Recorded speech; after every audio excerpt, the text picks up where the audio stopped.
right, next up is the self-proclaimed best rapper to ever exist out of the Bay Area, with the most style and the most fierce eye for directing, best dancer to ever come out of hip-hop culture, best dresser to ever come out of hip-hop culture, the smartest man to ever pick up a mic out of the Bay Area, and he'll battle you, and he does not care. He said he wrote a lot of Pac's rhymes but didn't get credit. And he wanted to talk about that today. I told him this ain't the time. It's a time and place for everything. But he insists, you know, if it wasn't for DJ Fuse, there would be no Raw Fusion because his ego was bigger than the town. I want to welcome him to the stage, ladies and gentlemen. Give it up for my brother, man. I love this man, and he truly is an important, pivotal part of our history in hip-hop out of Northern California. All jokes aside, give it up for the one and only Money B.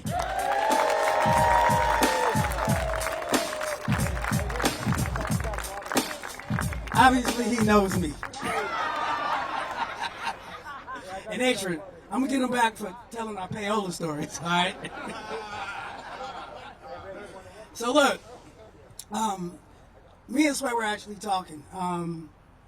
We said that if we don't tell our stories, then someone else will tell our stories for us, right? So I know I'm supposed to keep it short, but I'm just going to tell a quick one. A lot of you probably thinking, why is Tupac Shakur Way here, down by the lake? You know, why ain't it in East Oakland? You know, he's a thug and all that. Well, Tupac's first set of keys that he ever had to anything was right up this street and in his apartments. And, you know, when I get into the story, I have to talk about 3 Digital Underground members that aren't with us anymore. That's, of course, Shock G,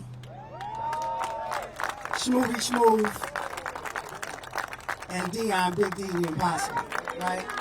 Important players in why we're here right now. Obviously, you know, the way Pac came up, he didn't have credit, so he couldn't get an apartment on his own, right? So this apartment up the street, one of our group members, Smoothie Smooth, he was the apartment manager in that building. And along with Atron and Shock G, I don't know who paid for what, but they were able to get him into that apartment. And, you know, when me and Pop, when we first go on the road, he had never had anything. So when we were roommates, everywhere we go, he just throw his clothes wherever he sat down. His blunt ashes would go everywhere. And I was like, well, when he gets his apartment, he'll learn how to.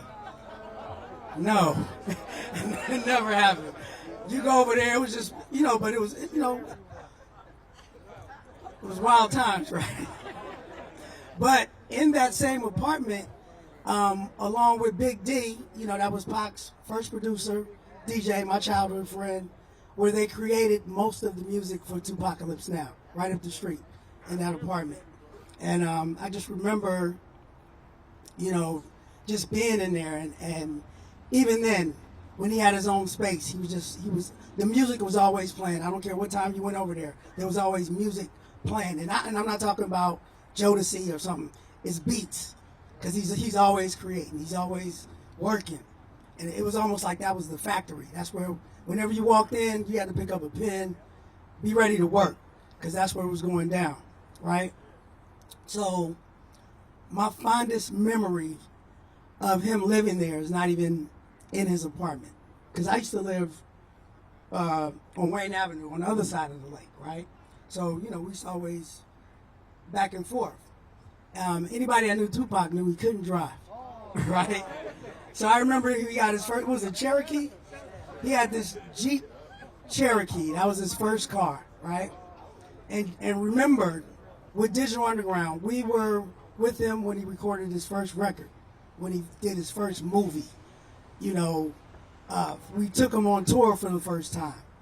But the happiest and proudest I've ever seen Tupac was when he drove his car to the other side of the lake, to my house. I'll never forget it. And he wanted me to get in the car. I was like, nah. Right? But, you know, it's just so many memories just from here to there and back and forth. I could go on for a long time about it. Shout out to my brother, Mr. Fab. He's here. You know, he got the key to the city. But Tupac Shakur always had Oakland on lock. That's what's up. Hey, Ray, Seth, love you. Mo, thank you guys for inviting me, all right? Just to see you again.